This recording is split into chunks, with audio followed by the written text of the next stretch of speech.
Good day and welcome to Mission Control Houston, where a team of flight controllers watches over the activities aboard the International Space Station.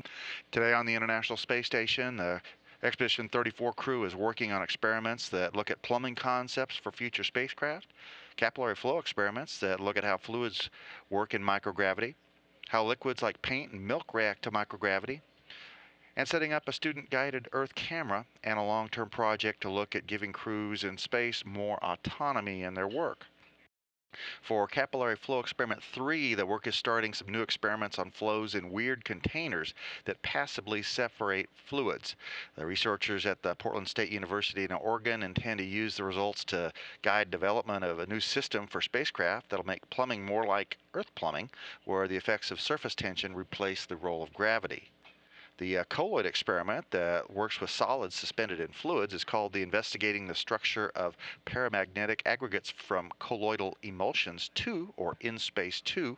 Researchers at the University of Delaware will obtain data on fluids that change properties in response to magnetic fields and see if they can use that to improve or develop new braking systems and robotics. Crew also is setting up EarthCam, which is an experiment that is organized by the University of California in San Diego and enables thousands of students, middle school mostly, to photograph and examine the Earth from a space crew's perspective. They use the internet and control a special digital camera that's mounted inside the space station's observation section, and this enables them to photograph the Earth's coastlines, mountain ranges, and other geographic items of interest from this unique vantage point. The International Space Station as test bed for analog research experiment is working on a spacesuit cooling loop maintenance activity today. They're working with the Extravehicular Mobility Unit, the U.S. spacesuit that they use for spacewalks, and subdividing the spacesuit maintenance jobs beyond normal blocks of time that they would use if coordinating with mission control. The idea is to develop procedures for the future that allow the crew to complete the work with minimal or no interaction with mission control, which will be important when time delays grow longer as Voyagers get farther away from Earth. Crew also will be replacing some bolts in the protein crystallization research facility and doing several days of capillary flow experiment work.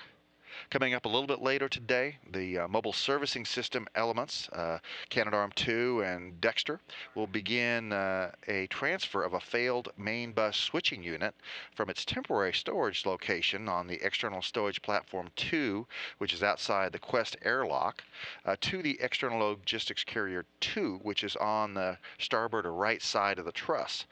The failed switching unit was replaced last summer during spacewalks by Expedition 33's Commander Sonny Williams and Flight Engineer Aki Hoshide, and they're just moving it back into the final storage location.